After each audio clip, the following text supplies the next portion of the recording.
The Radical Secular Podcast. A demand for justice, equality, and rational public policy. Subscribe at YouTube, Apple Podcasts, and all the major podcast channels. Visit our website at theradicalsecular.com for articles, transcripts, and our complete library of episodes. Support us on Patreon, and follow us on social media. Welcome to the Radical Secular Podcast. I'm Erin Prophet. I'm Christophe Defoe. Today we're going to bring you a kind of conspirituality episode with a hat tip to our friends over at the Conspirituality Podcast. It's a very special episode for me that marks the first appearance of my sister, Dr. Erin Prophet, on the Radical Secular. We're very happy to have her here today, and I hope it's not the last time she comes on our show. We also have with us today Joe Szimhart, our returning guest who joined us last year for episode 16, which was called Before Q, There Was Cut. Erin and Joe are here today to provide additional background about the philosophy and teachings of the Western esoteric tradition and how they relate to current controversies about race, as well as some of the specific ideas taught by organizations such as the Theosophical Society, Agni Yoga, the Mighty I Am cult, and the Summit Lighthouse. But first, I want to remind you to make sure to subscribe, leave a review, and tell your friends to listen. New episodes post Mondays at noon Eastern on YouTube and all the major podcast channels. We also publish new articles weekly in our journal at theradicalsecular.com. Before we get into any of that, though, I want to do a brief news segment because we haven't done one in a while, and we had quite a few bombshells this week. One of the main things that I want to talk about is that COVID cases and deaths are surging again. California just announced that they're going back to a mask mandate. Vaccination rates nationally are lagging in many red states. For example, Tennessee has stopped any efforts to vaccinate its children. We've seen the national 7-day average of COVID deaths starting to go up again. In Missouri, there are unconfirmed rumors that some people who want the vaccine are flocking to secret vaccine sites so their friends and neighbors won't know they've gotten their jabs. And of course, the shame and resistance surrounding the COVID vaccine ties in with what we're about to discuss in our guest segment, which is the linkage between the various so-called satanic conspiracies such as QAnon, health conspiracies, the right wing, and just New Age spiritual movements generally. So I just wonder if you could comment on that, Christophe. Yeah, it's wild, man. I mean, I just got back from this motorcycle trip, right? And I was out in Pennsylvania, in conservative area of Pennsylvania, around State College. So you have some areas, certainly some college towns there that are very progressive, but you go like 15 seconds outside of those towns and things go really crazy really quickly.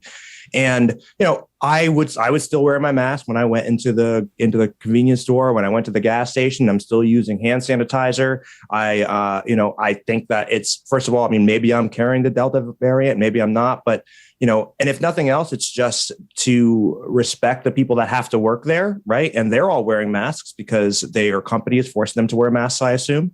And it's just wild to be out there in the country and see. I didn't get any nasty looks or anything like that, which I was surprised about. I did see one guy with a handgun, which always weirds me out because I'm not from a place where people walk around with handguns. But these cultural markers are so dangerous, Sean, because then it becomes this thing where people have to hide out to go get vaccines. Like, that is so dangerous. I heard somebody say recently, it's like, if it's really about freedom, and freedom to wear your mask or not wear a mask, get a vaccine or not get a vaccine, go into a rural Texas bar with a mask on and see if you have the freedom to wear your mask in there. See how fast your freedom fades away. So it's not about freedom at all, as we know. It's about these sort of cultural markers. And it's so fucking dangerous that the right wing has weaponized this stuff, weaponized public health for their own, just as a power grab, essentially. Well, they want conformity. I mean, let's just be clear. They talk about free speech. They don't want free speech. They don't want us to talk about critical race theory. It's like, it just goes on and on back to when we started this whole thing, over a year ago now, talking about the bottomless pit of bad faith. It really is. There's no other way. They are lying to themselves. They're lying to others. And honestly, things are changing. This is what we have to really understand, is that this is all reactionary to change. That phrase reactionary, I mean, it's kind of associated with Marxism, but it really couldn't be more accurate as to what's going on here, because we're in an era of accelerating change, and people are just, they want things to go back to the way they were, and they never will. And right. So can't unring the bell. You can't unring the bell. And speaking of which, we can't seem to get a break from bad climate news. Oh my God. Last weekend, Death Valley set a temperature record of 130 degrees. Supposedly there was a higher record in 1913, but I mean, what kind of accuracy did they have in their thermometers back then? So 130 is pretty much the record. And last week at the same time, 58 people died in Germany from record flooding, with an estimated 1,300 people missing. And when you hear people missing in a flood, that probably means they're dead. Yep. Just like in that building collapse. I mean, they weren't missing. They just have to say that. And Arizona was also hit by flash floods. You saw, cars floating down the road in Arizona. And this past weekend, another severe heat dome parked itself over Canada, producing triple-digit temperatures across Canada and in the U.S. border states, right? I mean, I was looking at this map, and the epicenter of that's right in Montana. I can't, those people at the ranch are got to be cooking right now. For sure. Oh, my Lord. But, so in Nevada, where I live, we're getting a bit of a break. I mean, it was like, it's like only like 100 right now, but we sure could have used some of that rain from Germany, here. But I don't even know how to, I'm listening to you talk about these temperatures, and we know that climate change is happening. We see it. We see the models. We've known this for years. But I don't know, it's jarring to actually feel it happening in real time. I like to actually see it, right? Because 10 years ago, we'd be talking about climate change, but we didn't feel climate change like this, right? Like even here, the thunderstorms in New Jersey, and in New Jersey, we think on the only sort of weather events we have are what we call nor'easters, right? Which can be huge snowstorms or huge thunderstorms, depending on what time of year it is. But those have become unbelievably powerful, right? The thunderstorms that we get now, it floods here all the time. Like Hoboken down there floods all the time. It floods up here. There's and there's rivers, people driving through rivers in their cars. I'm like, holy shit, it's happening. And what's even crazier is that even as it's happening, there's people denying the evidence in front of their eyes, saying, nope, it's not happening. Nope, it's not happening. We don't have to do anything about it. There's nothing we can do about this. It's really scary. Oh, it's very, very scary. And what scientists predicted, and this is what a lot of people mocked scientists about. I mean, because scientists said there's going to be more droughts and floods, and conservatives were like, how could that possibly be true? Right. Yeah. But this is all happening right on schedule. I mean, it's as Joe and I talked about last week. I mean, this is the computer models that were done in the 70s and 80s, even with the very, very low rent computers they had back then, were actually very accurate. So and it's creating, as we talked about last week as well, the political instability that this is creating. We have to acknowledge that it's related. There may not be a direct linkage. You can't necessarily say, well, this weather event was linked to this riot or whatever, but there have been very serious riots and looting in South Africa, and it's something that this really hasn't even hardly been reported. But former South African President Jacob Zuma, he began serving a 15-month jail sentence last week on corruption charges and contempt of court. And his supporters are like Trump supporters or something. They embarked on this just savage wave of looting and rioting in several cities, leading to at least 117 deaths. 2,200 people have been arrested, and the South African government has deployed more than 25,000 troops to quell the violence. It's the most troops that they've deployed since like the end of apartheid. Right. Wow. And I just, it's almost unimaginable to see the level of looting that went on, because we think of South Africa as being a very civilized place. Yes. It's scary. My dad lives in South Africa, incidentally. It's really scary to think about this. And in general, I think the point that you're making is a good one. And I know you and Joe talked about this, and I'll just touch on it briefly. And that is this problem that is people can't see, it seems, more than a couple steps down the road. It's like, it's not just that climate change, the climate's going to change. It means it's going to change dramatically so that it's going to cause instability. Political instability causes refugees. Refugees leave their homes and they go, where do they go? They go to where there's opportunity. That means they go to mainland Europe. That means they go to the United States from they go to Canada. This is where they go. And then that creates instability in our country, because we know what happens when floods of refugees come. Then the right wing is going to use that to pry human beings apart. And by the way, I mean, we got to ask ourselves the questions. Am I willing to house a refugee in my house? Am I willing to do that? Am I willing to help settle a refugee from Ecuador in my house? Like, am I? These are the kind of questions we need to ask ourselves. And that is the world we're looking at as people flee these environments where there is just nothing left for them. No, that's true. And I mean, I think that it is important to ask oneself that kind of question. Like, if push came to shove, would I take someone in rather than let them die? And that's a tough thing for a lot of people. And I think that if we face that issue in ourselves, right, we probably won't have to take them into our house, because we can take some steps politically to provide housing, to build new housing, to help settle these people. But as long as we're dealing with the Fox News, white supremacist attitude toward refugees, which is just fuck them, let them die. Exactly. And, then they use that idea, like, what, you want them in your house as a club to beat you over the head? Like, if you're not taking one into your house, then you're a hypocrite. It's like, no, as a country, we need national policy for this. That's a really, really great point, Sean.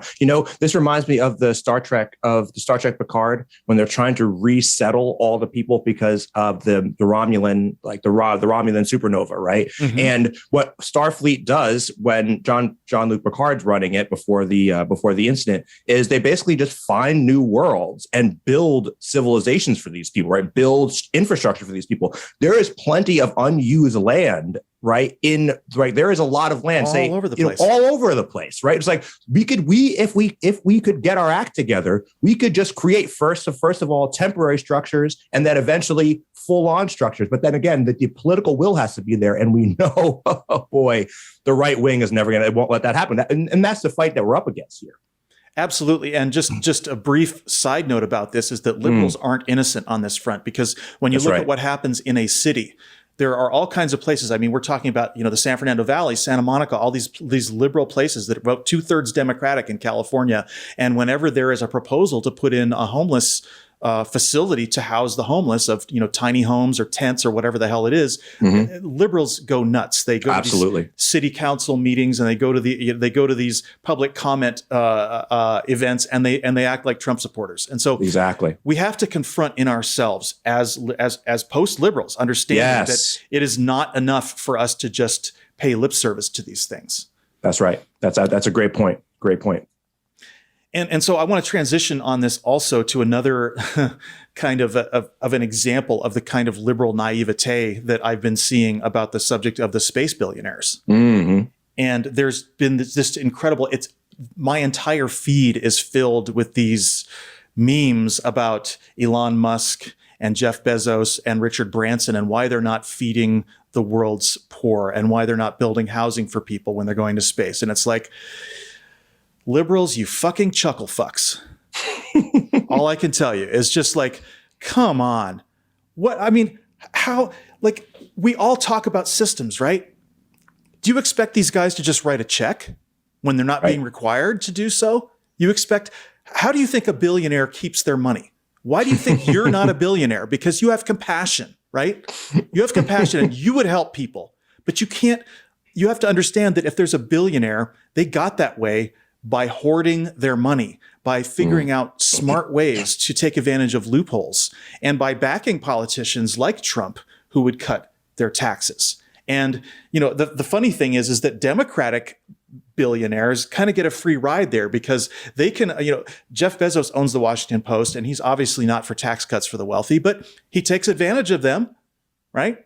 Right. So we've got this weird thing going on here where we have not succeeded in holding our wealthy accountable. We have not succeeded in challenging inequality.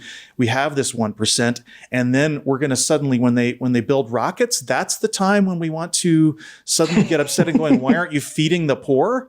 I mean, so anyway, I just want to mention, I personally think that these flights are kind of a waste. They're kind of frivolous, right? Sir Richard Branson, he got in his custom-built rocket plane this past week, the VSS Unity, rode it to the edge of space on this parabolic suborbital flight. But again, this furious outcry. And I wrote an article about it because I just wanted to explain why this bothers me so much. Because it's a lack of understanding of human nature. It's a lack of understanding of game theory, lack of understanding of of systems. Once again, it all comes back to systems. But I think that's right. I think that's right, Sean. And I see your point. I understand why people are outraged, but I also think that it overlooks the fact, it overlooks systems, and it overlooks incentives. Human beings respond directly to incentives. Like if the billionaire, the way that the systems are structured right now, our economic system, our social system is structured right now, they have every incentive to do exactly what they're doing. It's the same thing with corporations. People are like, why do they do stock buybacks? Why do these evil corporations? Well, they do that because they are rational actors. And so they're just behaving rationally under the system circumstances. If you want people will be like, especially a corporation or a billionaire who is essentially a corporation, right? Once you have that much, you're almost an economy onto yourself at that point, right? Yeah, you're almost a state level You're actor. almost a state. You're almost a state actor as a billionaire, right? So my point is at that level, individuals and organizations operate very, very rationally. They wouldn't be where they are. They wouldn't hoard the wealth they had if they couldn't operate rationally. And so they're operating under this. So if we want to change that behavior, what we need to do is change the system. There's no other way. And that is why that's why there's such kicking and screaming and gnashing of teeth about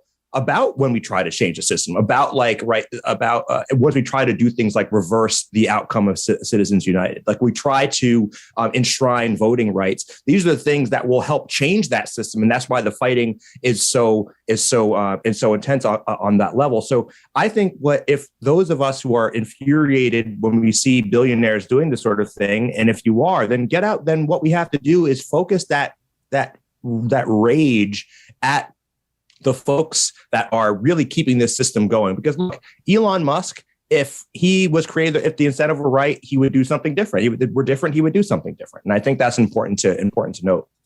Yeah, and I think we have to differentiate also between Elon Musk, who is really more of a partner with NASA than for example, Jeff Bezos and Richard Branson, who, I mean, Bezos he's tried to get some partnerships going with other rocket companies and things like that. But so far, I mean, he's way far behind. And both these guys, both Branson and Bezos right now are doing kind of joyride flights, whereas Elon Musk is flying people to the space station, right? And so it is. Yeah, big difference.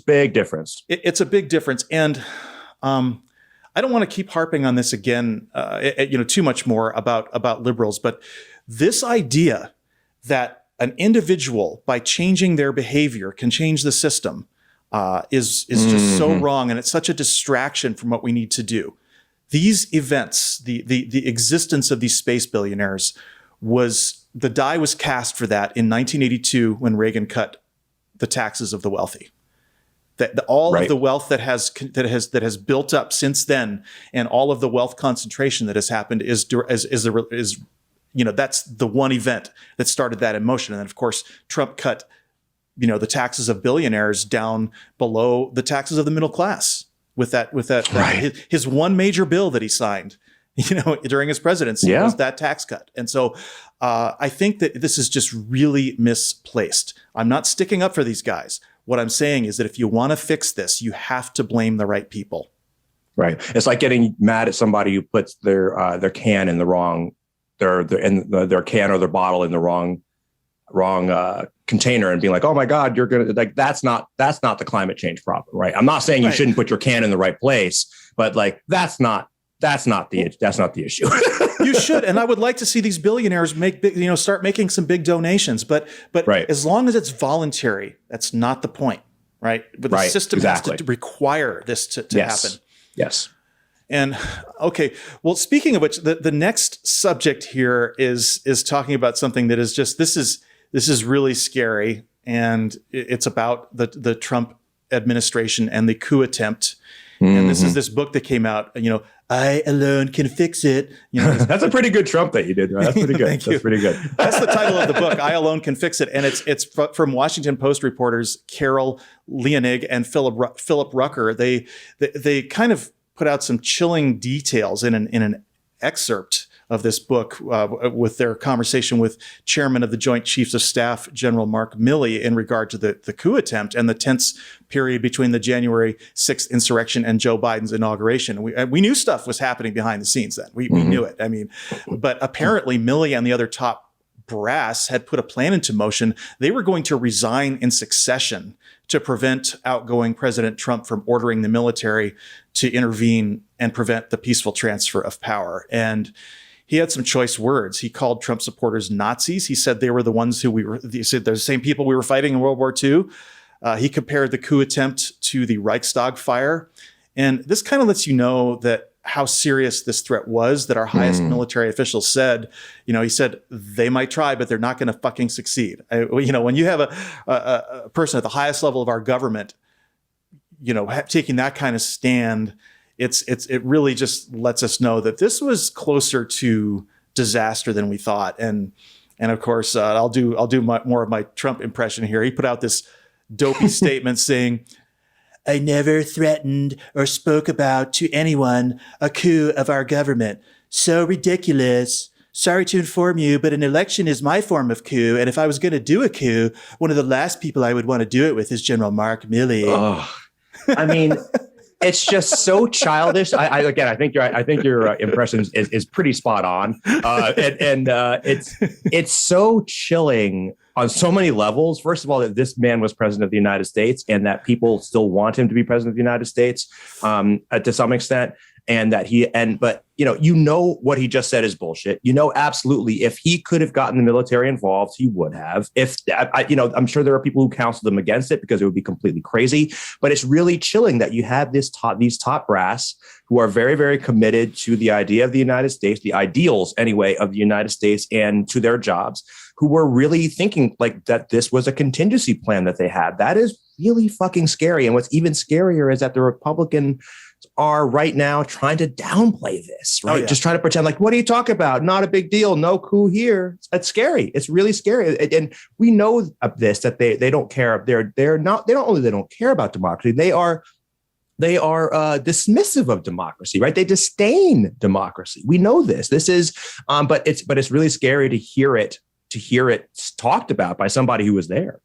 Well, and the only reason they would downplay it is because they were backing it, right? Yeah, absolutely. Otherwise, no Republican, I mean, when I was growing up, would have ever, tried to deny that kind of threat. If that sort of thing had happened, when we were growing up, I mean, it would have been a scandal. There would have been hearings for days. Oh my God, absolutely. For years. And we also got confirmation this week in this bombshell article in The Guardian that the KGB had cultivated Donald Trump as an intelligence asset since the 1980s. There is a Kremlin document that leaked of Putin ordering the 2016 election interference. Not shocking or surprising in any way, no. But still, to actually see this document, it's definitely, this is a milestone in American history. This is no longer a conspiracy theory. Putin called Trump mentally unstable, and he sought to increase social turmoil in the United States. This is in writing. And the report also confirms that Russians have compromising material on Trump, so-called compromat, which we all know is referring to the legendary P-tape or whatever, some blackmail material that they got on him when he went over there to investigate building a Trump Tower in Moscow. So right. We know this happened now. It's not a matter of conjecture. And, this helped ensure Trump's kind of passive approach to Russian foreign policy. I'd say that, Putin pretty much got what he wanted gift wrapped. Oh my God. Putin's the biggest winner on this entire fucking planet. He really, really is. He's arguably the richest guy on the planet. He probably is the richest guy on the planet. And he managed to crack the United States code. I mean, the misinformation, the divisiveness, the use of, he's disrupting the superpower without firing a shot. It's remarkable. It is remarkable. And he's just playing on the trends that are already happening here very, very smartly, like a KGB agent would. Yep. Exactly like a KGB agent would, like a fucking spy. He is doing exactly that. Sabotage. Well, there was a real confluence also between Russian interests and this confrontation and reckoning that we're having now over race. Mm-hmm. I mean, again, there are a lot of people in our country who don't see what's going on, but this foreigner, right? Mm-hmm. Smart guy. He got the entire picture. He's just playing us like a fucking violin. He really, really is. Yeah.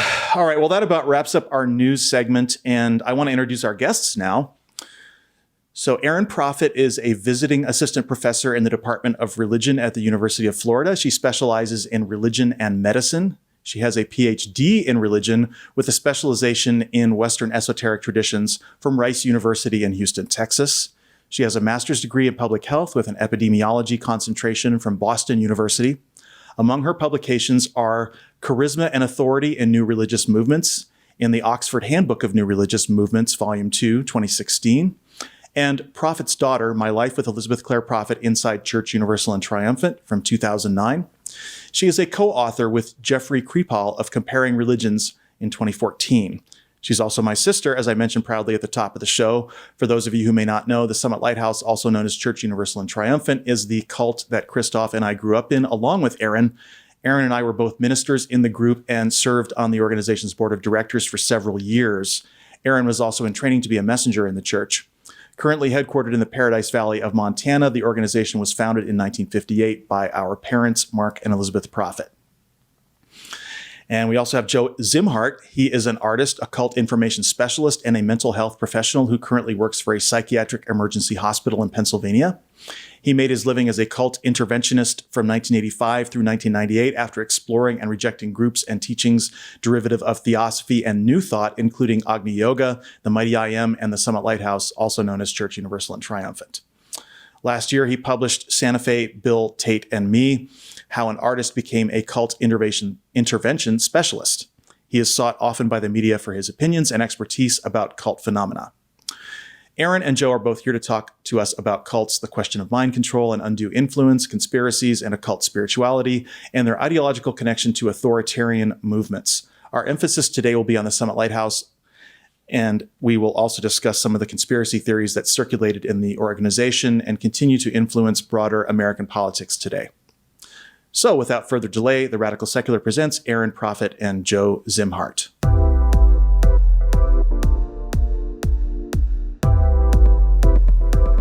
Welcome to the show, Erin and Joe. How are you both doing today?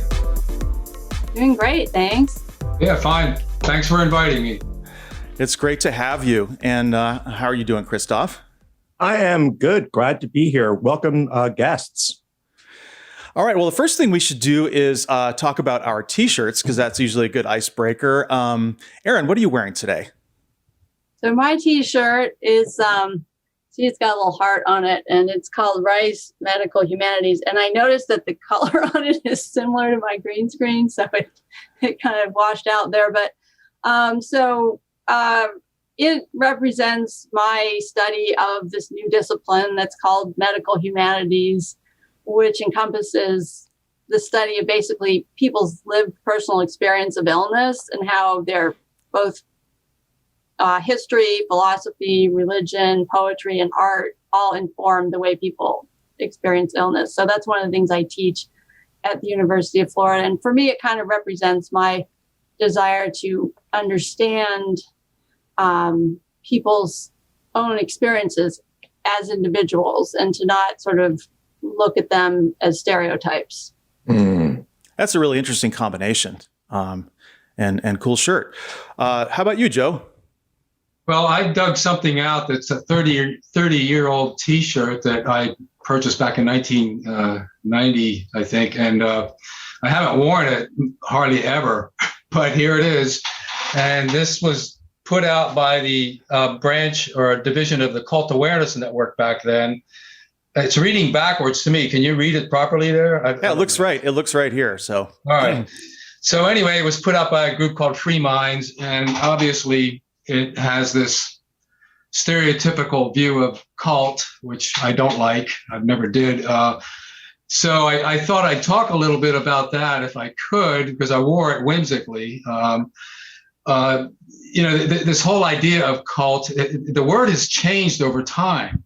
Back in the 1610s, it meant worship and homage. In the 1670s, a particular form of system of worship. In the 17th century, the French cult came into use. And then around 1873, someone said cult is a term which, as we value exactness, we can ill do without, seeing how completely religion has lost its original signification. And that was by Fitzgerald Hall, Modern English, in 1873. And then we come to 1993, cult, an organized group of people, religious or not, with whom you disagree. And that was by Rawson in Wicked Words that he wrote in 1993. So, it's a loaded word.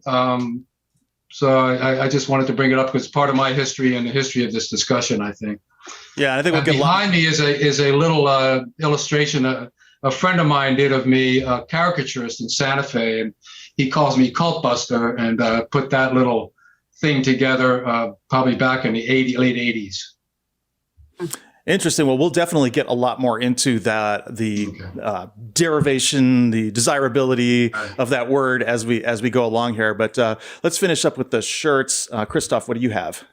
Sure. And Joe, it's interesting that you brought up this. So one of my favorite band ever, and I talk about it a lot on this show, is Bad Religion, and their symbol is a crossbuster, right? So when I see that, I see like the cult buster, crossbuster. It's like that like sort of clicks with me in my head. But today I'm wearing my Obama shirt, and it just says change happens. And that is from the 2008, the original, when I was in law school in 2008, during that time, and they were giving out these T-shirts. And I wore it today because, and it's really interesting, Erin, that you mentioned you describing your shirt and what you do.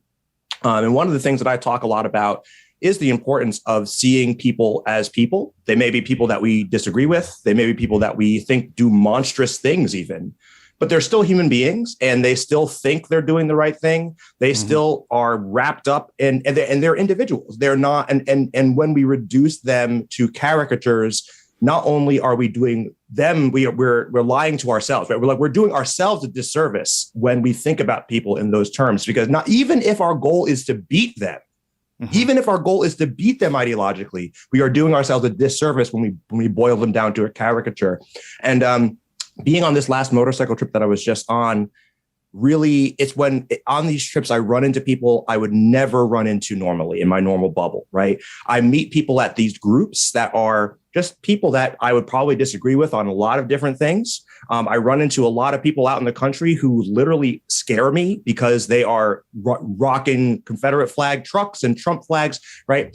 And the reason why I bring all this up is because I think Obama, his perspective on all of this, his approach, the hope approach, right? The positive approach, the way that he always tries to find the better angels of people, right? And connect with people on that level. I think that is, as my philosophy continues to evolve, as I continue to evolve, I see the continuing wisdom of that approach.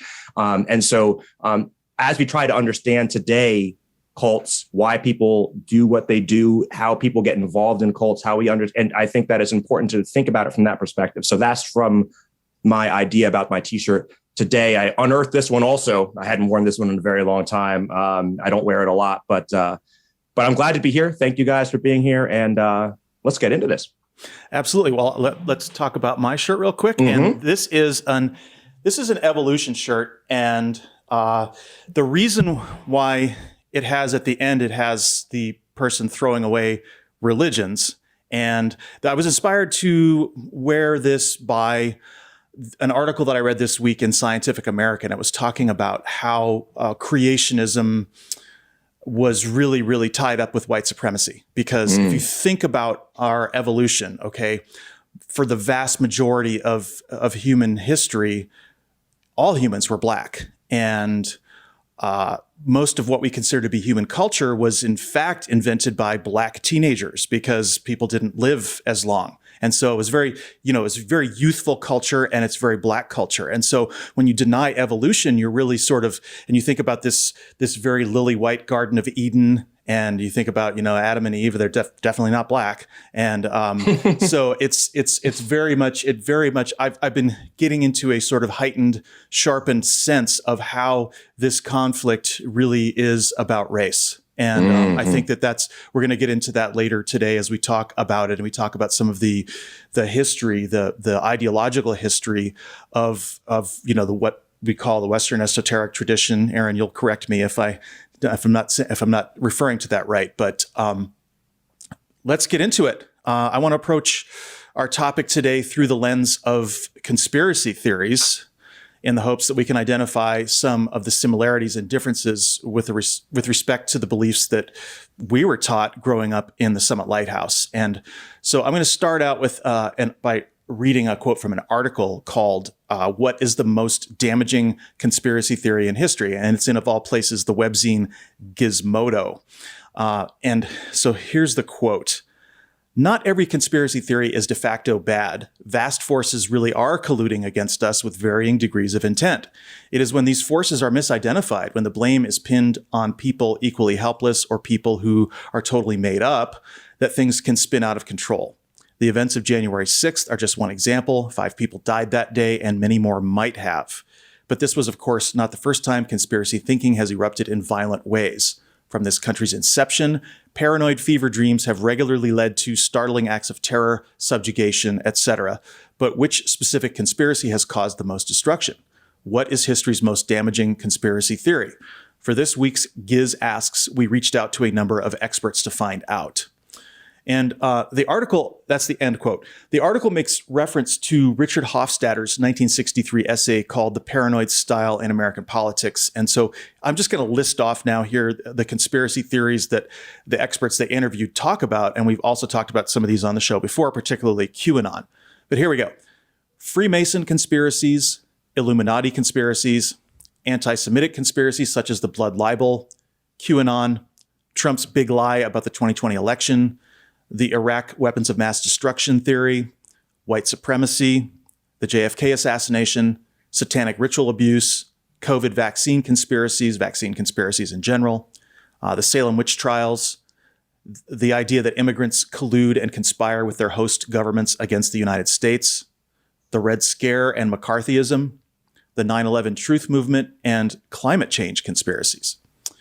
All right, Joe and Erin, 2 things. First of all, which of these conspiracy theories do you believe is the most dangerous, and which do you want to talk about today in terms of the esoteric religions? Why don't each of you take on both those questions and we'll go from there. Joe, you want to go first? Okay. Thank you. What struck me here is these are all particulars of a grander conspiracy that human beings have been dealing with since the dawn of human awareness, since we got kicked out of the Garden of Eden, so to speak. When we began to form judgments about reality, about our sexuality, about the knowledge of self and the universe. And I call it the cosmic conspiracy. And I think it was uttered fairly well by early Gnostics that deviated from what was later became mainline Christianity and the Roman version. But the idea is that this God somehow spewed out this universe and is just either allowing it to go on its own like a deist God might, or it's tinkering with it and creating very beautiful objects at the same time killing things off constantly. So we're wondering, why is that happening? And I think the Gnostics wanted to escape from that, and they created a 2-version God, the demiurge, the creator, which was evil, the early Semitic God, and then the pleroma of the aeons, the wonderful light beings that should have never been manifested in matter.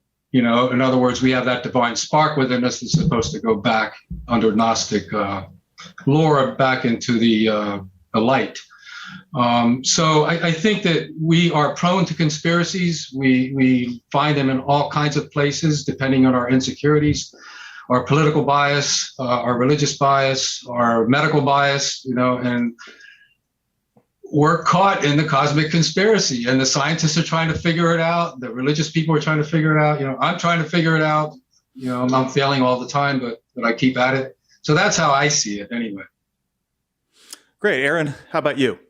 Sure. So I'll just back up for a second because, one of the reasons I'm on the show is because I believe that you and Christophe both are doing this show because you would like to find a better way forward from the problems of past religions, the problems of ideologies, and some of the problems that, as you know, I'm your sister, so we had shared the same upbringing. And so, we both left our mother's church for different reasons and around the same time in the early 90s. And so I just wanted to establish that I think that we all sort of have a common goal and an aim. And when you ask about conspiracy theories, and I'll just touch a little bit on what Joe was talking about Gnosticism, in a sense, whatever age people live in, they're trying to figure out sort of why is it the way it is and how can we change it. And even for the Gnostics, they were living around the time of Christ, and they had come into contact with ideas from Egyptian religion, and many Jews, as well as, citizens of the Roman Empire, were trying to figure out sort of, how could the God Yahweh, the God of the Hebrew Bible, be so angry and cruel? And that's where they came up with this idea that he was really this lower God, this demiurge who was angry, and that there was really this sort of higher God out there in the Paroma, as Joe mentioned, and that this God sort of had a different plan, but that the solution was to get completely out of the universe, to transcend it in some way, which could lead people to sort of very ascetic practices, world-denying practices, etc. And some of those can be problematic. So there's been a lot of different iterations of Gnosticism over time, and it certainly has contributed to various conspiracy theories. But if you wanted me to pick one conspiracy theory out of all those you mentioned that I think is important, to me, it's not even so much about the ideology as it is about when people decide that this is an actionable conspiracy theory, right? Mm-hmm. And that's, to me, sort of a danger point. And it's interesting to me that this whole idea of satanic ritual abuse does kind of relate back even into our own church. And because our church got lumped in, right, with other groups that were supposedly satanic. But then our church, coming as it did from within various esoteric traditions, also believed that in some sense there was satanic ritual abuse going on somewhere. So we were both sort of trying to identify it in other groups, as well as having members of our church be persecuted for their supposed Satanism and even child abuse. So I will just stress that I don't believe that anyone in our church or was ever sanctioned anywhere participated in any kind of child abuse or ritual abuse that involves sexuality or blood drinking or anything like that. But there actually was a case, and it's all documented in a film from 2008 that's narrated by Sean Penn called Witch Hunt, how a couple of members from our church were caught up in this satanic ritual abuse panic of the 90s and ended up spending, or actually the 80s, ended up spending almost a decade in jail and having their children taken away from them for absolutely no proof at all. Mm-hmm. And so I think, to me, that identifies the dangers in labeling, the dangers in allowing ourselves to go overboard in terms of trying to stamp out what we might see as cultism or, any kind of illegitimate religion. And so that's why, I'm a student I teach a class called Cults and New Religious Movements here at the University of Florida, and it's a popular class.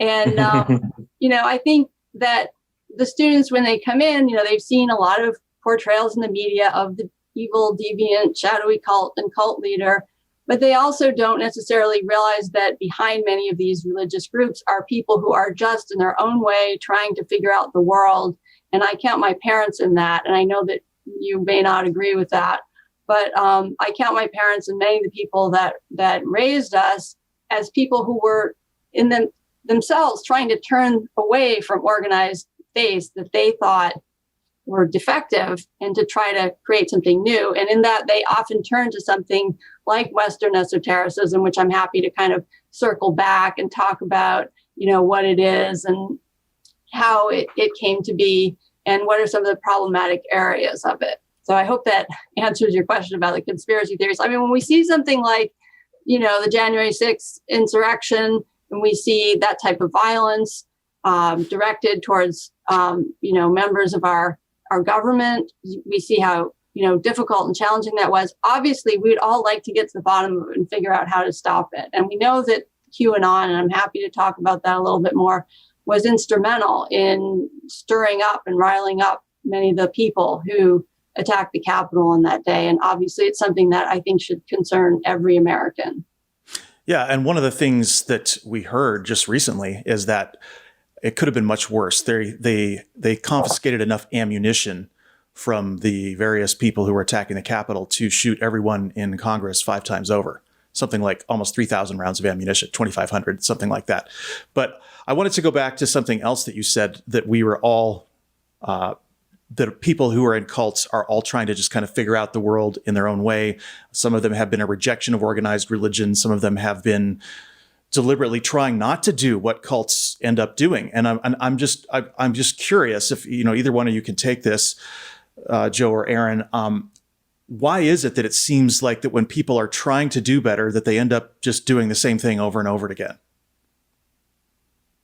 You want me to go ahead, Erin, or you want to take that? You can go first if you want. I mean, I'll have something to say about it.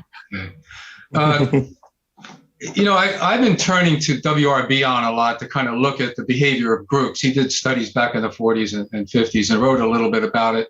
And there's been some more interest in him. And he came up with something as he observed groups among neurotic soldiers that he was trying to help in his psychoanalysis. He called it the basic assumption group or state, that often groups fall into these basic assumption states because they feel more secure, and it can be fight or flight, basic assumption. In other words, we're in this group because we're protecting ourselves from the outsider. It can be a number of other things. And he contrasted that with what he called the working group, which is a group that tries to see its own errors and looks to the outside for improvement within its own structure and continues to grow, kind of like our government was set up here in the United States to continue to change and amend itself as time goes on. That's considered. And what happens with what we call cults or new religious movements that become very constricted, I think, is they fall back into this basic assumption state and they stay there. And that assumption state is that somehow their leader is the agent of God, and then they have to protect that at all costs in order to protect their own identity in the group. And I think that's where the deviance and the harm comes in, is when people fall into these basic assumption states and stay there, and then all kinds of havoc can happen. I mean, QAnon was a basic assumption state. There was an assumption that there was a Q figure. There was an assumption that the deep state is running the world. There was an assumption, and people bought into that totally. And as a result, they were energized and then became weaponized by the particular forces that wanted to use them for insurrection. So anyway, that's basically how I see it right now. Go ahead, Erin. Sure. Well, I mean, there's a lot that you can look to in group dynamics to try to help explain why people turn inward, become, more attached to an insider-outsider mentality. I mean, I think even in our own church, and, which was started by Mark Prophet, Sean's and my father, in 1958, he didn't intend to start a church. He wanted to start a sort of group that was going to circulate letters, that was going to do meditations. It was actually sort of like the third or fourth time he tried to start an organization. And it was successful because it had an influx of people who were disaffected moving in from another group called the I Am Religious Activity that had been around since the 1930s. And so he absorbed these people who already had a certain worldview.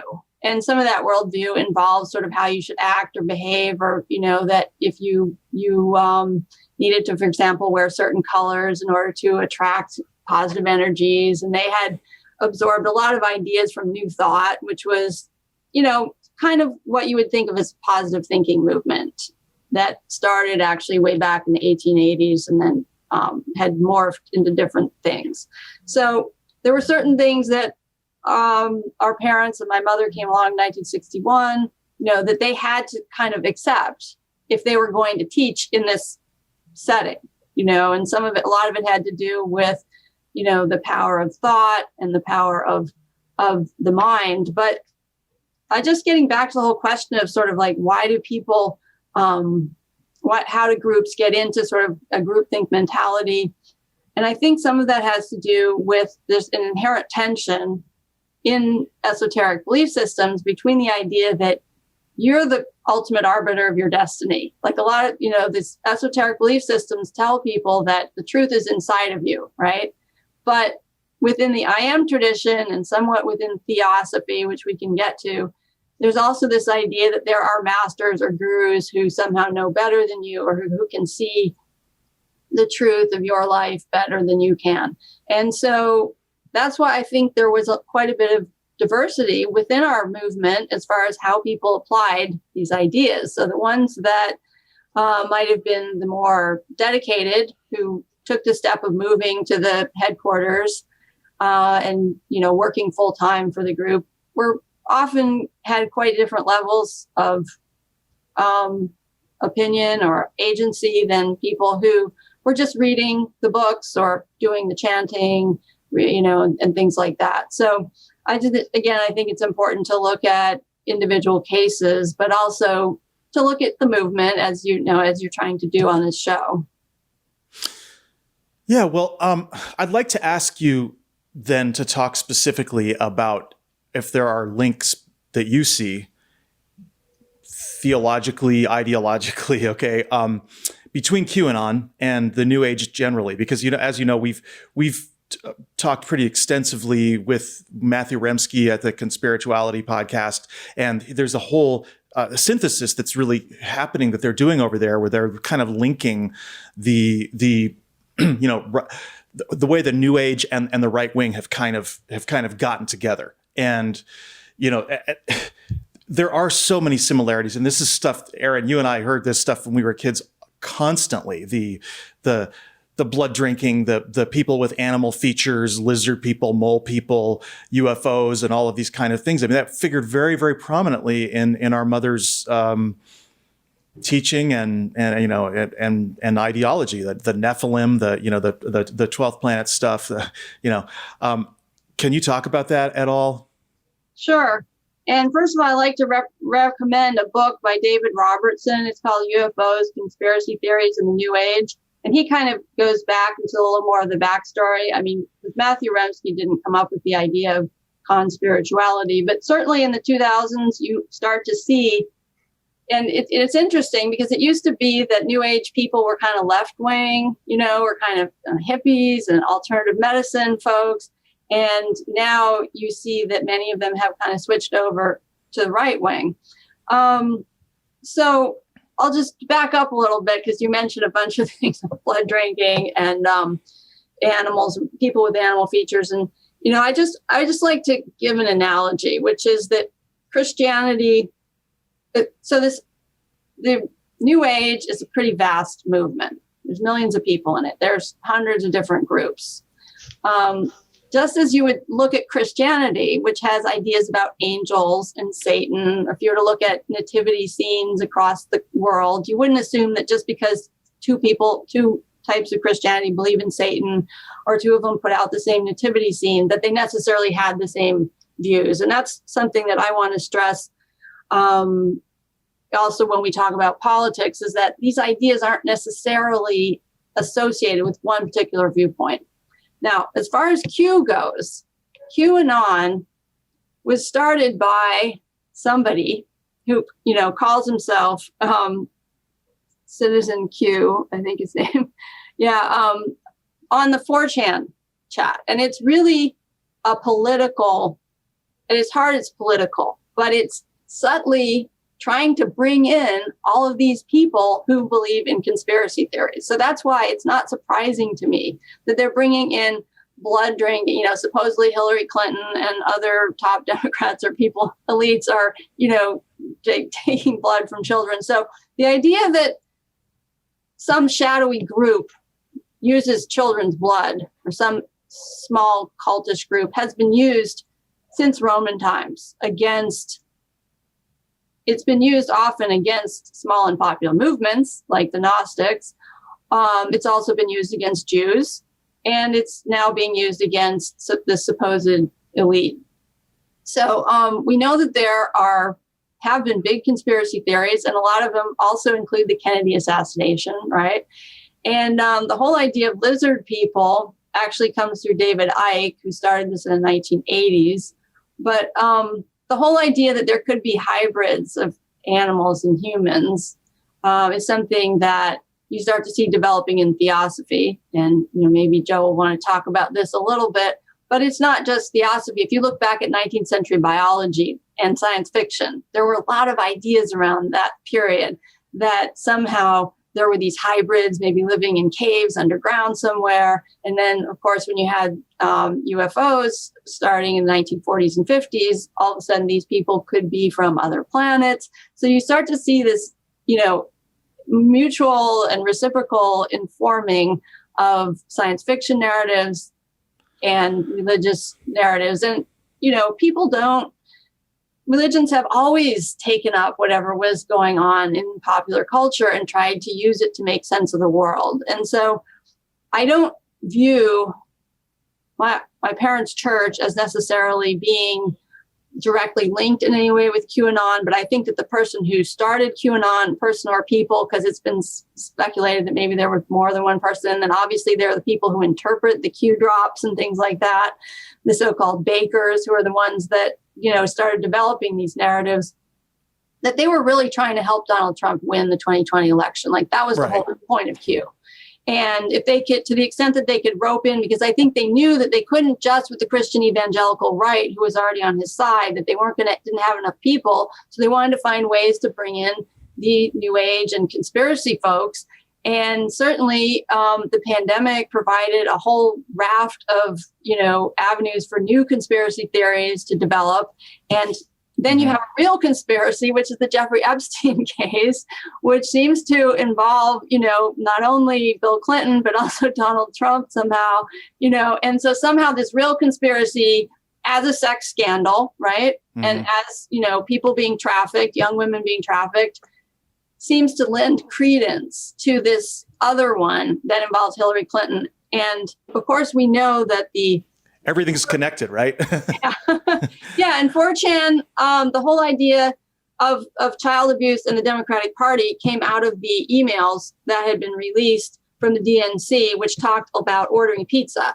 And it just so happens that it's some kind of code for in child abuse circles of like ordering pizza. So the people on 4chan just thought it was a hilarious joke to start saying that the Democratic Party was out ordering, they were a bunch of pedophiles. And I think that it kind of morphed from there. And of course, Q is very cognizant and aware of this whole milieu. And I think cynically exploited it is my view. Well, I want to just say, before I turn it over to you, Joe, I want to just say long before David Icke talked about lizard people or whatever, I mean, in our upbringing, I mean, there was definitely talk about mole people. There was talk about the hollow earth. There was talk about genetic engineering and the crazy perversions sexually and genetically that happened on Atlantis and all of these. I mean, these legends just were, and they were told to us as if they were just true. And I think that there's a couple of things here. One is fear of technology, fear of, sort of playing God when you get into modifying the body and brain, when you get into, there was this idea, again, we were accused of being a cult and of brainwashing people, but then there was this larger fear that we had of the brainwashing that was going on in the world or by Soviets or whatever the thing was. And so I just think there's a bigger sort of picture that we just kind of tapped into. And I wondered if you want to comment on that, Joe. Well, yeah, I had a thought that, if you're going back to Blavatsky, when she was a young woman, she was very fascinated with the writings of Sir Edward Bulwer Lytton, who wrote The Last Days of Pompeii, but also I think it was called The Lost World, about the Vril society and underground culture. And they had this kind of energy called Vril. So, you're going back into the mid 19th century with this idea of a hidden world and of an advanced culture. And it comes from Rosicrucian lore in a way, which influenced the Freemasons as well as Theosophy to a great extent. I don't want to get into particulars here, but this kind of thinking goes way back. And so even among Rosicrucians, there was this sort of conspiracy that there was a hidden group of men somewhere that were guiding the nations. And out of that grew the Ascended Master movement, which, somehow through Blavatsky's ideas of her connections with Saint Germain and Jua Kul and El Morya and Kuthumi and all of that. The Old Man of the Hills was also one of her favorites early in her life. Old Man of the Hills. Yes. And that morphed into what later became channeling and a lot of other movements, including the I Am movement. I think the I Am movement was in particular right-wing. It really borrowed quite a bit from a number of movements, including Theosophy. William Dudley Pelley's followers, for instance, were recruited into the early I Am movement. One of Pelley's, his treasurer, I think, became a road manager for Guy Ballard. So there was a link in that white supremacy thing and the idea of the Nordic-looking, blue-eyed, blonde ascended master. This was all part of the subculture in the what's called the occulture movement in those days, and so some of that fed into the QAnon lore, and it feeds into some of the so-called base of Trumpism among evangelical white Christians who see themselves in a millennial kind of a world. They want to see Israel spared, but also believe that there's going to be a bloodbath in Israel, that it's going to become a victim of prophecy. They believe in that kind of thing wholeheartedly. So in going in and destroying the government, there's almost this echo that I remember when I was with Cut of one of the dictations that your mother gave out, that, when the Christed ones, we will turn the government inside out and upside down, and when the dust settles, the Christed ones will come to rule the U.S. government. This was something that I remember hearing within the teachings. Yeah, it was a decree. Yeah, it was a decree. Okay, so the idea is to impose through an authoritarian means your will upon a corrupt world. That's the notion behind it, is that right makes might makes right, and it's an instinct that human beings have. Very lousy parents beat their children instead of trying to correct them with gentleness and reason. People that disliked Muslims and whatever. Back in the 9/11 days, I was hearing, even at work, among people I thought were sensitive and intelligent, they were saying things like, we should go over there and just blow them all up, and so you have this kind of instinct in human beings that you can take care of things by killing the cult leader, or by blowing up another nation. It's an awful part of us, but it's there, and and we all have to own it to some degree, I think. Just picking up on what Joe was talking about, as far as the alleged racist bent of Theosophy and the I Am, I'd just like to back up a little tiny bit. So it's absolutely true what Joe was saying, that Blavatsky was influenced by Edward Bulwer Lytton and his novels. And he wrote a novel called The Coming Race. That's what it's called, The Coming Race. And it suggests that there were these sort of what you might call sort of like lesser evolved races that lived in different caverns or caves, and that this coming race was a group of people who were, as Joe said, modeled off of Rosicrucians who, Rosicrucians started out as a fictional society in 16th century Europe that was really supposed to be modeling how there could be good government and speculating that there could be. And it was really came out of the Protestant movement that wanted to oppose the divine right of kings. And upon Rosicrucianism, you had built Freemasonry, which is kind of a real society. And Freemasonry has its political side and it's got its esoteric mystical side.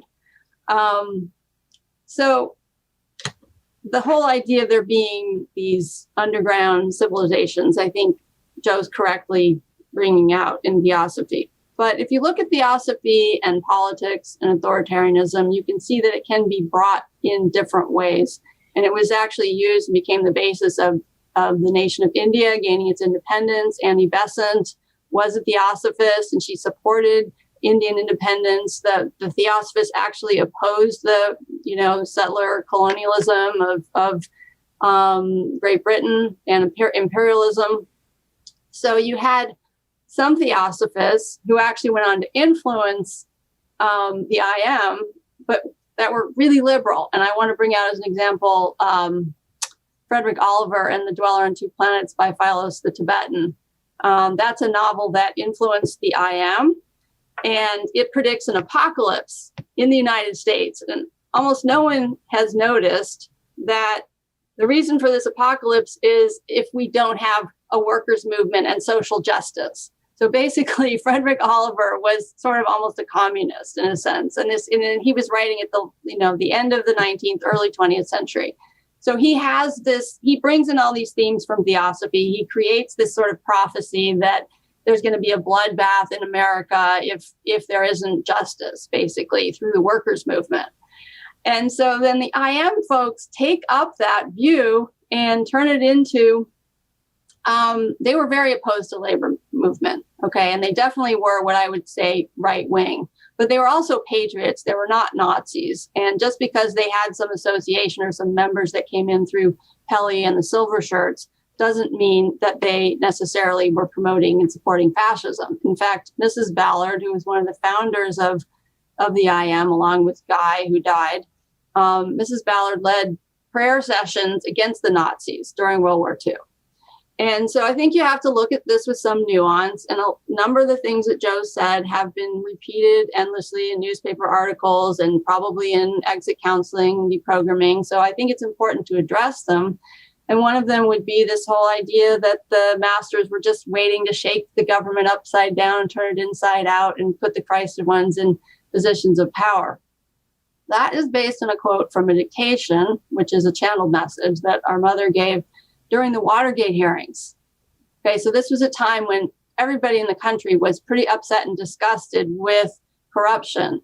Mm-hmm. And so the notion that, perhaps there was going to be some political takeover by, our group, I think has been overblown through the years. And you can address that in the future. But I just wanted to mention that I think that quote has really been taken out of context and used wrongly. Certainly our group and my mother did support conservative causes, and there's no question about that. And hopefully, Christophe could talk about that a little bit. I changed my political views significantly since growing up in the church. And there's no question that it was sort of a, right-leaning group, but there were aspects of it that also included liberal positions. And I don't want to leave that out. And I also don't want to leave out the fact that in general and nominally, and you can, talk about this a little bit more, our parents did promote the idea, and so did Theosophy, of universal brotherhood, of the unity of races, and they had significant followings in Africa, the Caribbean, et cetera.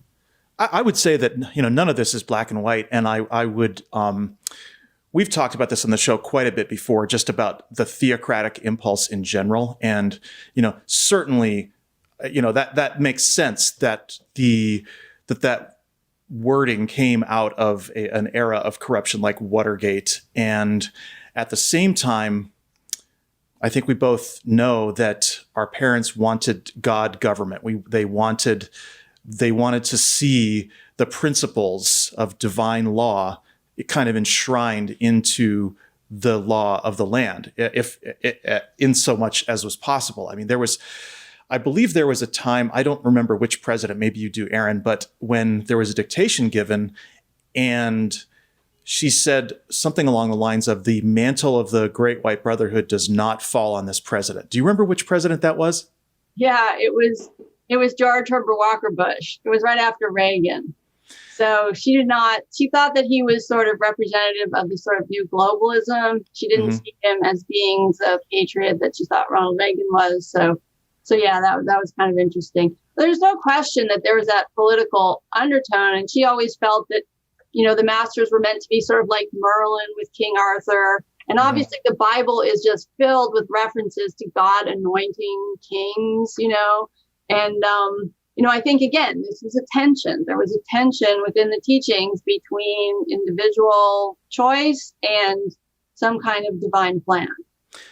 Yeah, and also I do want to acknowledge what you're saying. There were many areas in which I think our mother was an iconoclast against conservative theology, particularly, which she gave the lectures on the lost teachings of Jesus on women's rights, for example. And there were other ways in which herself as the female vicar of Christ, as a bishop of the church, all of these things like that. I mean, she was definitely breaking the mold. And we talked about on our last show, Joe, with Amy Semple McPherson. She was in that mold of breaking down the sort of sexist bastions of religion. So I don't want to deny or discount that, but I also want to say that if you look at the sort of tone, for example, of the I Am movement, and you say, well, they're not Nazis. No, of course they weren't. And of course they didn't want the Nazis to win in World War II. But there is a similarity between the idea of the master race on the one hand, right? In terms of if you're talking about white people or Aryans or whatever it is, versus the ascended masters who are perfected beings, right? I mean, there has to be some acknowledgement of the fact that even if you're talking about in different nations, the ideas about purity and the ideas about authority, the ideas about transcendence, and even getting away from the body as the anchor of who we are, those things don't you feel, Erin, that there's some connection there? So, I mean, I'd be happy to address the whole idea of salvation within Theosophy, and I'm sure that Joe has some ideas about that as well. But I think that the whole idea of the blonde, blue-eyed ascended masters this definitely was there, but it came from the I Am. It really wasn't there in Blavatsky. And I think that the Guy and Edna Ballard had their own idiosyncrasies. There were also some esoteric teachings around the idea that people from Venus had blonde hair. And, so there's no question that Theosophy has to struggle with these difficult traditions that have come out of, it's a vast movement. There are, as I said, hundreds of groups. And so these mythologies got kind of built up at different times. Yeah, Erin, could I add something here? Yeah, it isn't Theosophy so much that encouraged the I Am and that extreme right wing, but if you look at a spin-off of Theosophy called Ariosophy, which had some influence on the early Nazi movement, some of their figures, and that infiltrated into the German zeitgeist, so to speak. I think that's where you have to look, is Ariosophy. It's a specific version of Theosophy. Anyway, I don't want to get too esoteric, and maybe we should hear what Christophe have to say here. Yeah, well, I was going to ask you, Christophe, like, since we're talking about all this whiteness and all of this, all these Aryan masters, how was this experience for you growing up in this organization? Yeah, I mean, thanks for asking that question. And this has been fascinating, very illuminating, frankly. But I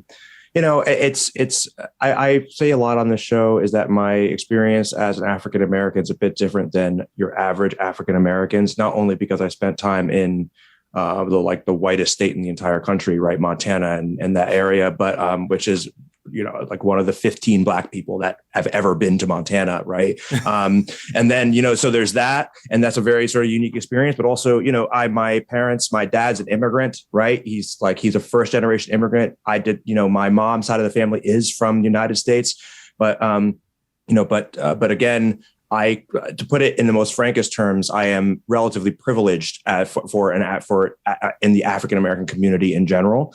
So my experience is a bit is strange in that way. But my parents didn't bring my parents in an effort to make sure that I wasn't an effort to elevate us, me and the rest of my siblings, to into like a powerful class, right? To not be to what we didn't do Black stuff, right? So my experience was very like white suburban kid. Like that really was my experience before Montana, and then there was Montana, and so the lack of diversity in the pantheon of masters was a shoulder shrug for me, right? Like it didn't even occur to me. My parents wouldn't even have pointed that out because that's just not how I was brought up. So it wasn't until actually quite much later, in retrospect, when I was like, holy shit, there's no Black masters, and then there's one token one, right? and that came up later on. Right. Like, and then it was only very recently, actually, in the last, say, 10 years or so, my awakening as a Black person has really like taken off. Right. And so then I look back in retrospect on these things, and we have this Facebook group for the Cut Kids. Right. And someone brought up the Afra thing. And I really was like suddenly very upset by it. I was like, wow. What a slap in the face. So you're saying that like no one else, this is the first Black person ever to become a master, and it just happened, right? And it also happened to coincide with this huge push to get Black Africans into the church. Wow. And so, I try to look at this in the context of the time, right? We're talking about two people who your parents who were of their era, right? They were, and we're trying to think about this again in the context, right? And they were of their era. They, in that era, Black people were not seen really, right? Like that wasn't like putting Black people in the front was not something that was on people's minds. And they were trying to build an organization based on and it was based on the environment in which they lived, right? And so it's not surprising in retrospect, but it is awakening. If there's anything that I need to look back and say, holy shit, this was really a man-made phenomenon, right? Like this was obviously the brainchild of two people, very deeply flawed people, like everyone is flawed, right? Deeply flawed people, also extremely charismatic people. And so it's not surprising in retrospect. So I guess the big roundabout answer is that at the time, it took me a long time to realize how fucked up I thought it was that I think it is now, right? It really, really did. And, and I say this a lot, is white supremacy influences everything. It's woven into the fabric of every element of our society. And there's no person, no aspect, and I'm talking about worldwide, right? Worldwide, where lighter is always better.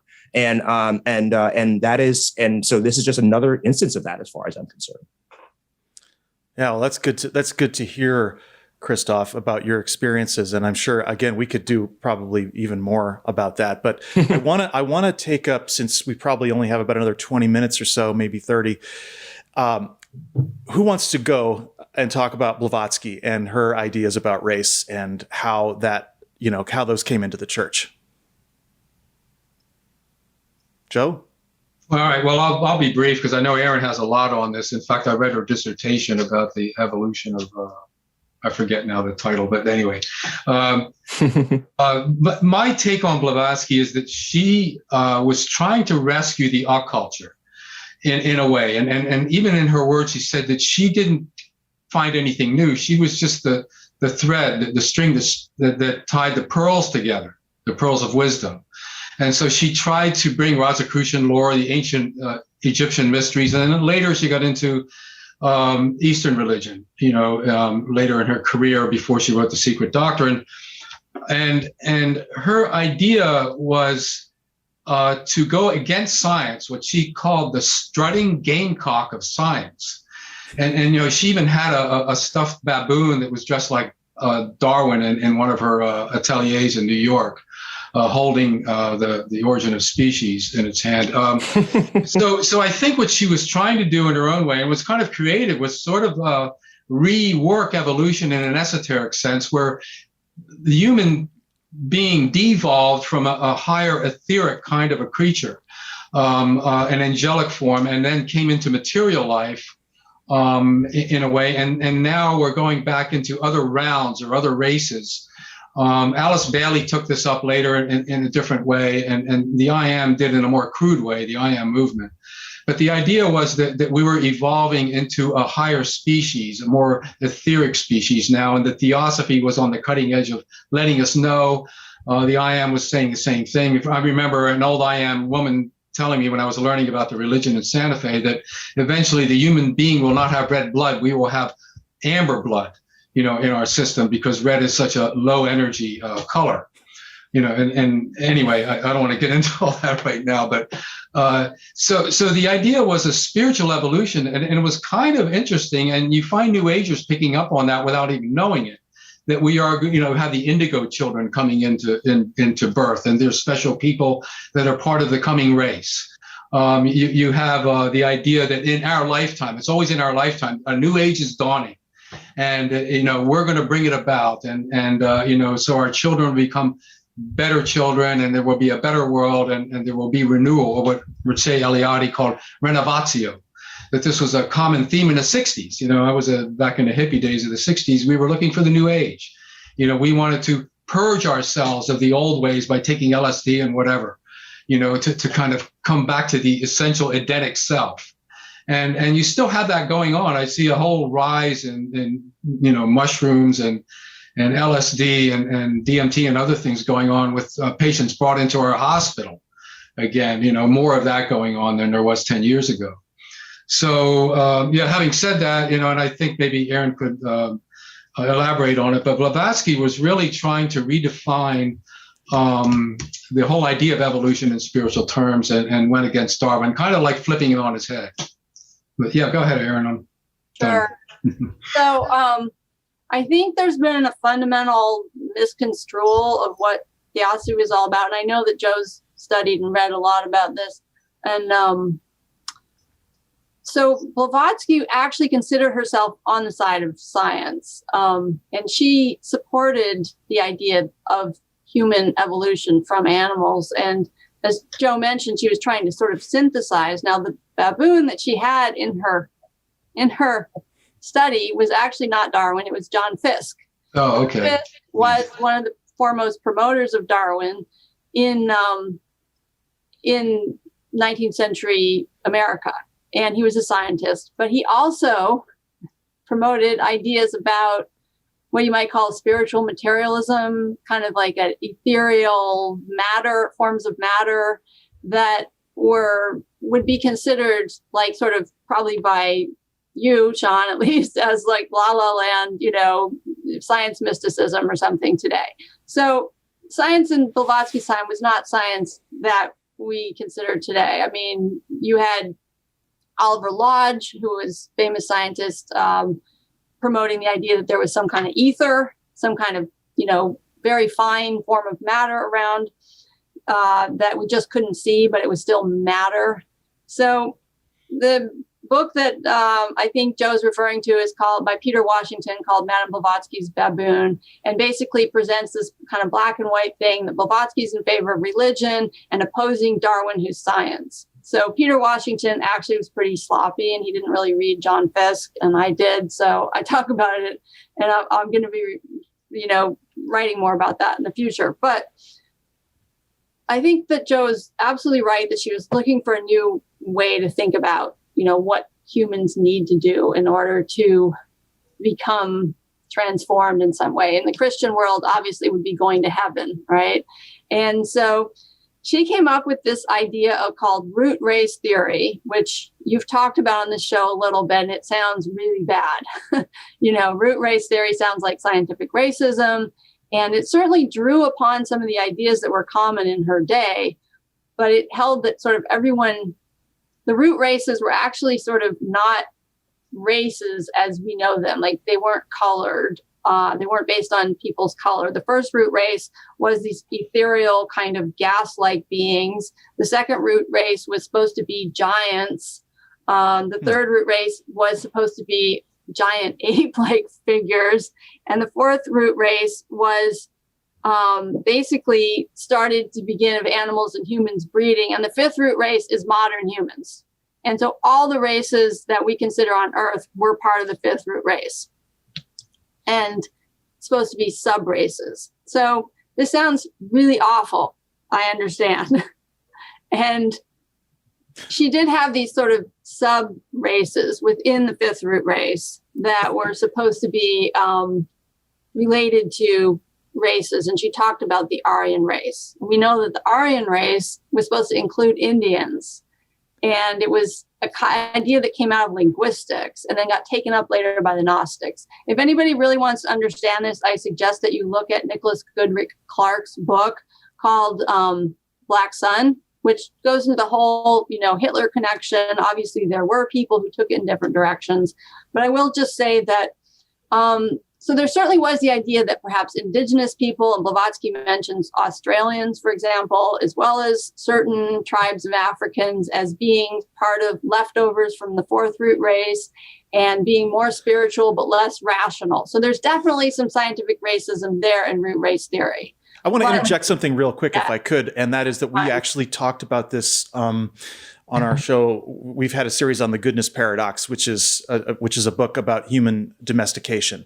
And I think that we have to recognize that at the time this was all going on, it was still colonialism was very much in full swing. And there was also this idea that savages might be a different species to civilized humans. And there's just been a lot of that. And so I don't know if that had, and if you are aware of any of that had to do with Blavatsky's ideas, but somehow, and please continue on the root races, but somehow it seemed at that point that there was very, very much of a scientific racist bent that was much stronger than it is now, because we didn't understand what actually defined what was Homo sapiens.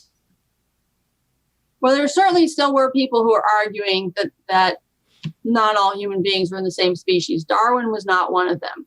Thomas Henry Huxley, who was one of the big promoters of Darwin's theory across the world, promoted a horrible idea that there was a progression of the races from the Australians, and you could draw it with a line on the globe from Australia up to England, and the jaw angle supposedly of Australians was more pronounced than the jaw angle of the Europeans, which was supposedly straight up and down. So that's just horrible racism, right? That's just horrible.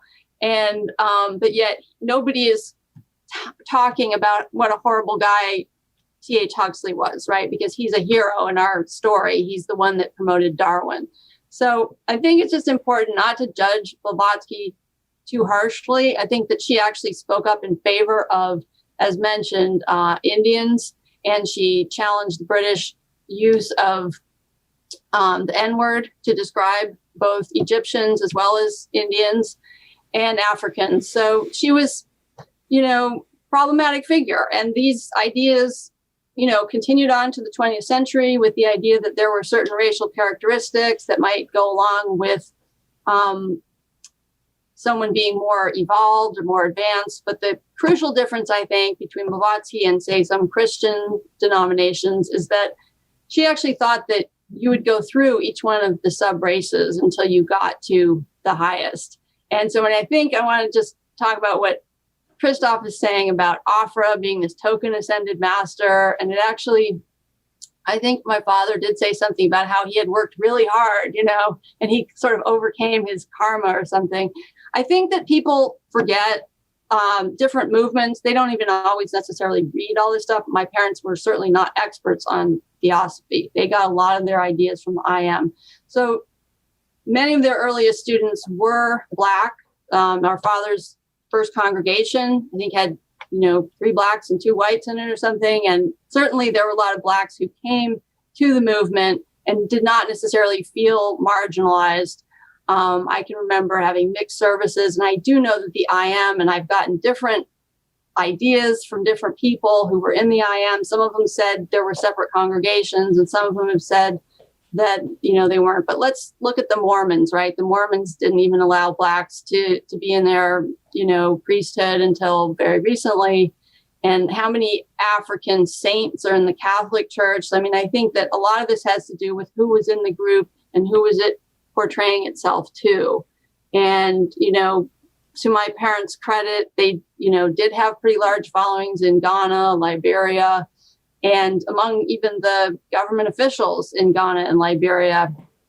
And so, yeah, it might seem pretty opportunistic. They suddenly announce an African ascended master. And, I realize that that's definitely problematic. I think you can look at this across the board, okay? And I think what it says is it reinforces the idea that religion is really a human cultural phenomenon, and it's going to reflect your beliefs about race are going to reflect the general beliefs about race, because the fact that Summit Lighthouse, Church Universal, and Triumphant was not alone in terms of, look when you look at the Mormons, when you look at, like you said, Catholic saints, when you look at the IM, and you see that this was just a reflection of the way society was, and we hadn't, when the Summit Lighthouse started, the Civil Rights Act hadn't been passed. The schools hadn't been integrated yet, or they were just in the process of being integrated and things like that. So I really feel like, I mean, do you agree with that, Erin? Yeah, there's no question that religions reflect their culture and vice versa, that there's an interaction. And there's one point that I forgot to mention, which is that I've written a chapter on race and theosophy that's going to be published in a forthcoming volume that was presented at Harvard Divinity School at a symposium they had, reassessing theosophy. And one of my colleagues was actually studying a guy named Robert T. Brown, who lived between 1882 and 1978, who was Black and who invented something called Afrotheosophy. Afrotheophysics and Afrotheosophysics. Okay, sorry. My colleague Stephen Finley is publishing a chapter about this, and I would be happy to share my chapter as well as his. It should be coming out this year. But it just goes to show how, in my view, these ideas are malleable. They can be taken in empowering directions. So this Afrotheosophysics was supposed to be all about quantum physics, and it was actually appealed to some of the important figures in African American culture. That is what Stephen Finley goes into in his chapter.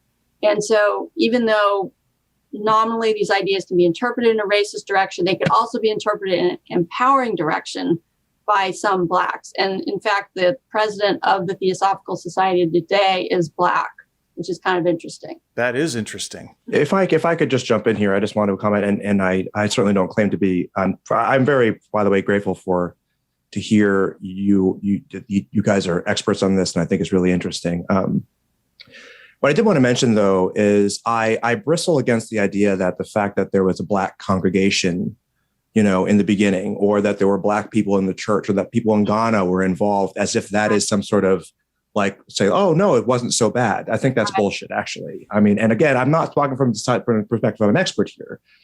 I'm speaking from the perspective of a Black person who's spent a lot of time around white people.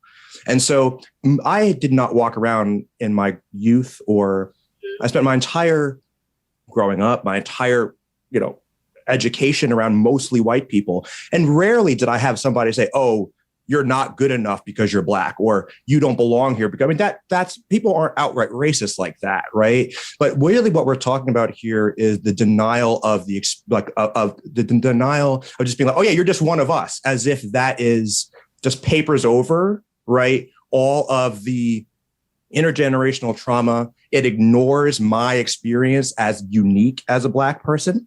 Right. And I think that's really, really important. Right. Because this is something that conservatives do this all the time, which is we're not racist. What are you talking about? We have a Black person here. And it's not even the tokenism. It's a tokenism. Fine. But it's beyond that. It's no, as long as he agrees and doesn't ever mention the fact that he's Black, everything's fine. right? Like, and that was my entire experience growing up. You are one of us, as long as you never, ever make us feel uncomfortable about the fact that you're Black. Right. And that is important to distinguish here, because yes, your parents definitely had Black, my dad, but my dad is the quintessential guy to never bring up the fact that he's Black. He is the perfect Black lapdog. Right. And I think that's an important thing to interject here. And that's not to take away from the fact that, it was a big deal to not be outright racist in 1955 or 1958 or 1963 when this was starting out. Definitely, that is a big deal to be like, yeah, we have Black people in our congregation. But that's not the same thing as saying, yes, this was an inclusive environment. Like, those are two very different things. Could I add just something here? It just came to mind. We all know back in the day, Australia was called the white man's continent. And they wanted to keep it that way until recent times, since the 60s again. I just recently read this book, came out in 2019, Dark Emu, and by Bruce Pascoe, who's part Aboriginal. He's a great writer, but in here, the subtitle is Aboriginal Australia and the Birth of Agriculture. The thesis here is that the early colonists felt that they could take over the land there because these people weren't really managing it. They were just hunter-gatherers. They didn't own it, so to speak. So anybody could take it over and own it. He shows extensive evidence here that the Aboriginals were cultured farmers and did have a culture, and it did kind of manage the land. They didn't have a sense of ownership the way that we might in terms of our private property rights, in America and other nations today. But this book is an excellent corrective on that idea that somehow the Aboriginals were lesser humans and not quite as intelligent as the people coming in. So I'd recommend Dark Emu if you want to look at what's happening in Australia right now and that whole corrective on the idea of race. That sounds really good. And I also want to say the same thing about the U.S. We discussed briefly in one of our episodes recently about how good the stewardship was of the land by Native Americans. And the proposal was to give the national parks back to the Native Americans and allow them to retake them over. And I think the difference being in this land management is that we put up fences, we put up boundaries, whereas the Aboriginals and the indigenous people in the Americas managed whole ecosystems. They had to range, they had to move, they went where the animals went. They did forest management. They did, like all kinds of stuff that we just didn't understand because we were coming at it from this European private property, feudalism, fenced, perspective. Yeah. Plus it was manifest destiny, white privilege, all of that was a big part of the movement back then. Yeah, well, I want to bring this full circle, though, because we've kind of been discussing about the ideological origins of these groups and specifically the Summit Lighthouse. And I came across an announcement from the Summit Lighthouse for their July conference that would have been held just a week or two ago. And that is something that I found to be very disturbing, because I believe that they had a guest speaker named Dr. James Lindsay at their conference. And this person, I don't believe that our parents would have supported this person being there. And I do believe that the organization has now been kind of taken over by Trump supporters, or that the organization itself have become Trump supporters. I don't know. And this sort of orientation of anti-wokeism and cultural Marxism, right? This is the new agenda of the Republican Party. This is what they're using to win elections now. And the idea of opposing the teaching of critical race theory, and which is really just talking about American history, what actually happened. And so I don't know, Joe or Erin, if either one of you want to take this and just kind of address where you think this organization is going and why they would be going that way. Are they just succumbing to kind of current political trends, or is this ideologically consistent in some way for this organization? What do you think is going on here? Erin, do you want to go ahead? Go ahead. I'll just jump in. First of all, I'm not an expert on where the church is politically currently. I mean, I do know some people and I do have some friends who are still in it. And I would say that, I think that it's important, again, to not overgeneralize. I don't know anything about James Lindsay, but I do think that it's unfortunate. It's really tragic and horrible that this discourse around critical race theory is being used to divide people, because it's a time when we need to be coming to terms with and accounting for, our past and being honest about it. And I do believe that my parents would have been open to that. Unfortunately, you have these, 24-hour, and you can see people who've worked for Fox News before have said, it was our job to find things that we could, use to heighten the emotional content. And unfortunately, people have been, in a sense, captured by this. But I do know that there are people with different views on things like vaccines, on the virus, and there are people who are still there because they like the spiritual teachings. And unfortunately, the right-wing politics is also there. And, I don't really have a solution for it. I'm really sorry, Christophe, that, you had to go through what you did growing up. And, I'm glad that you are reassessing and looking at it. And, I think that ultimately the problems around religion, they don't end. And, what is the problem is when people try to say, oh, well, this person's word is the last word. And unfortunately, I feel like that kind of happened with our parents in some way. But again, my mother, she didn't like George Herbert Walker Bush. She was not necessarily a dyed-in-the-wool Republican. I'd like to think that I don't think she would have supported Donald Trump. She would have hated Trump. She would have hated Trump. As she would have thought he was vulgar. She thought he was uneducated. I mean, she was well educated in political science and just would have been disgusted. I'm certain of it. Yeah. So, I hope that the people who are still in the church will find their way around these, some of these more divisive and ridiculous things. And now, Mom didn't support Freeman. She didn't support people who were part of this,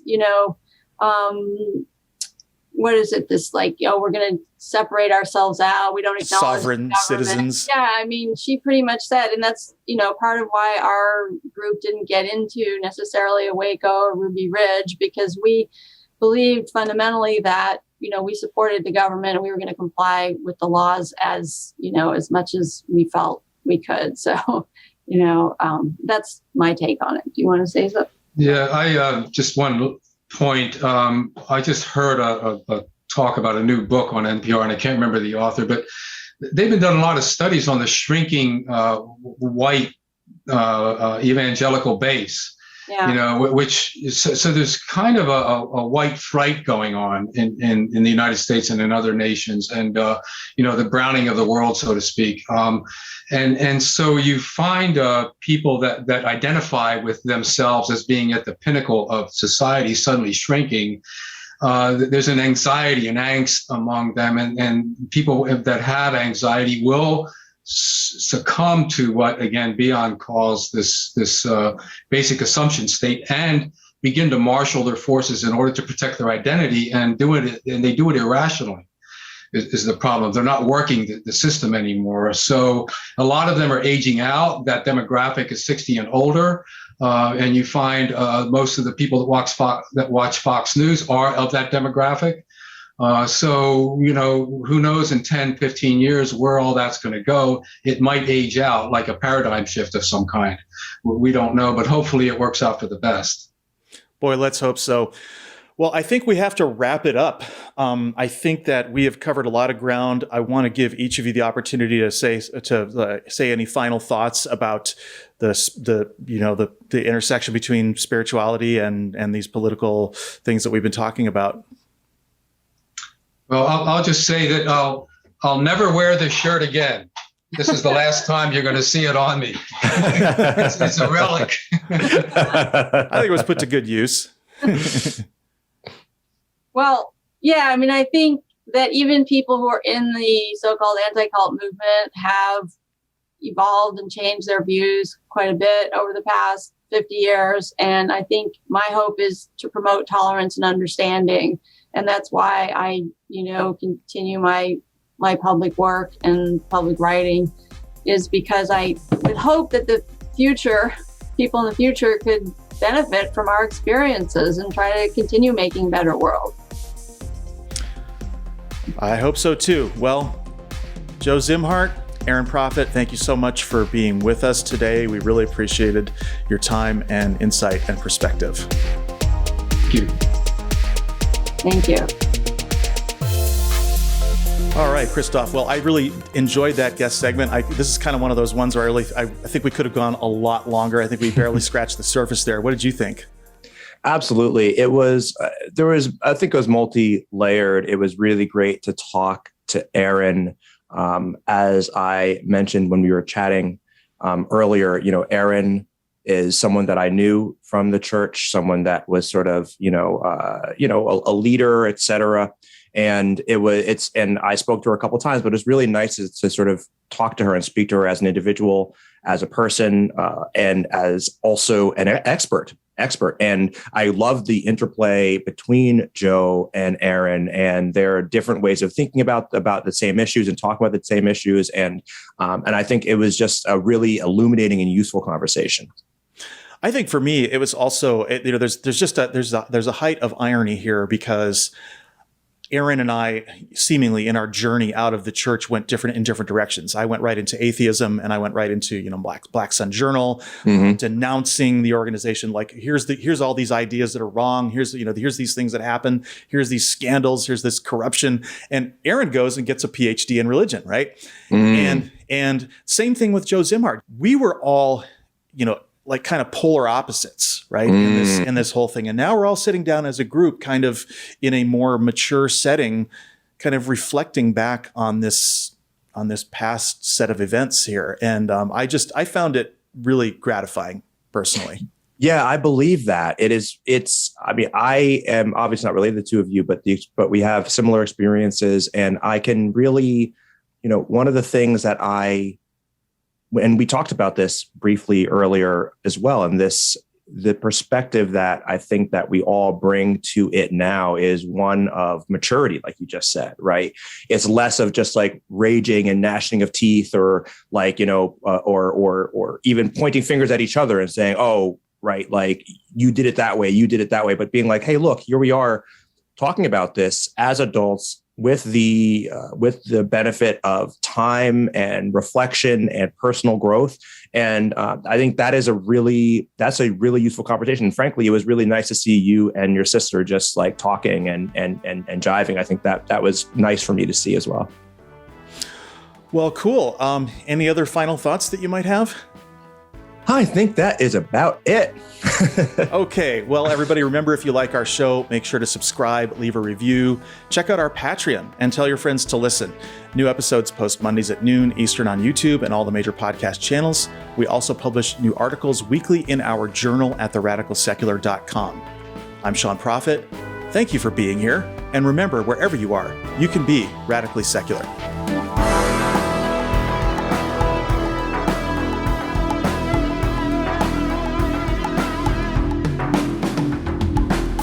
The Radical Secular podcast is written and produced by Christophe Defoe, Sean Prophet, and Joe Okipinti. Logo and main title design by Tim Stetner. Post-production and original theme music by Sean Prophet. Special thanks to our support team, Lindsay Brightman, Jillian Sky Jacobs, and Lori Field Okipinti.